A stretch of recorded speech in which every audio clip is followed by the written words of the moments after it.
the great honor of introducing a young girl from Toronto. She was in a public speaking contest in a Toronto school. She chose the topic of abortion. She was encouraged to change the topic, but she is a strong little girl and she decided to go with her beliefs. The fact that she did this, she not only impacted her peers, her classmates, her school, and her country, but her YouTube video has been seen by hundreds of thousands all around the world. In fact, some mothers who were contemplating abortion have viewed this and changed their mind. So she is directly responsible for saving unborn babies. I am so proud to present my hero, Lia Mills.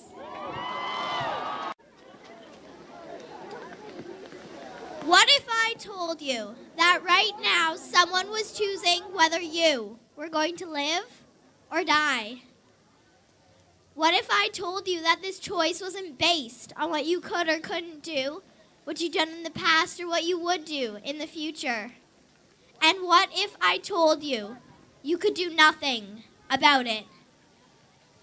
Ladies and gentlemen, members of Parliament, thousands of children are right now in that situation.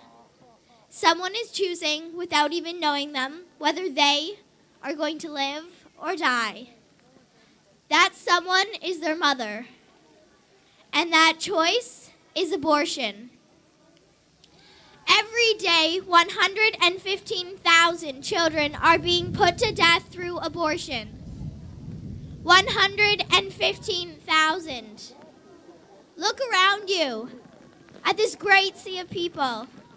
This is only about 10,000 people. Every 2 hours, this amount of children are being killed because of abortion.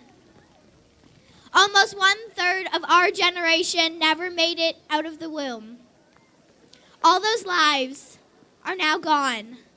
All that potential, gone. And all that hope and future, gone.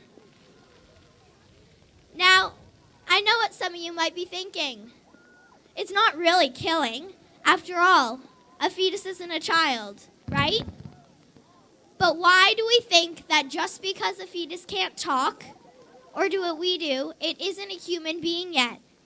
The word fetus comes from the Latin word meaning young one or young child. Some babies are born after only 5 months. Is this baby not human? We would never say that. Yet, abortions are performed on 5-month-old fetuses all the time. In fact, in Canada, fetuses can be aborted at any stage during a pregnancy. Could it be that we only call them humans if they're wanted? No, fetuses are definitely humans, knit together in their mother's womb by their wonderful creator.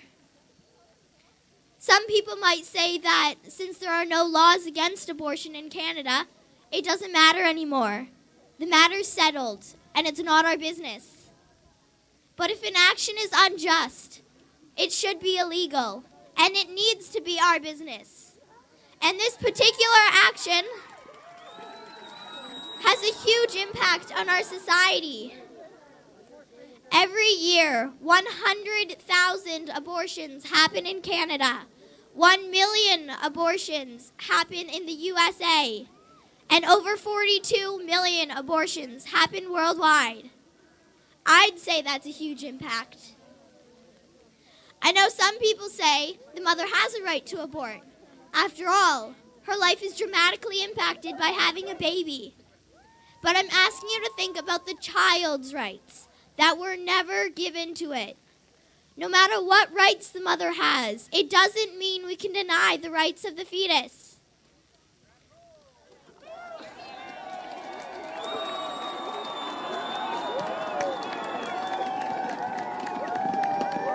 Or what about the people that say, A mother shouldn't have to bring a handicapped person into the world.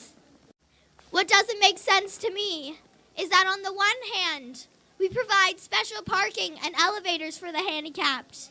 We sponsor the Special Olympics, speaking of the joy they are to us and how they inspire us.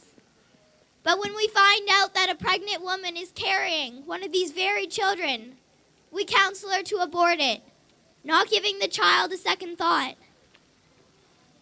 And it's not only the handicapped children that are targeted. In Bombay, out of 8,000 pregnancy tests which indicated that the baby was a female, only one of the babies lived. As for the rest, the mother exercised her choice. They were aborted, killed. Talking about the mother's choice, the mother may have had a choice not to have unprotected sex in the first place. We must remember that with our rights and with our choices come responsibilities, and we can't take away someone else's rights to avoid our responsibilities.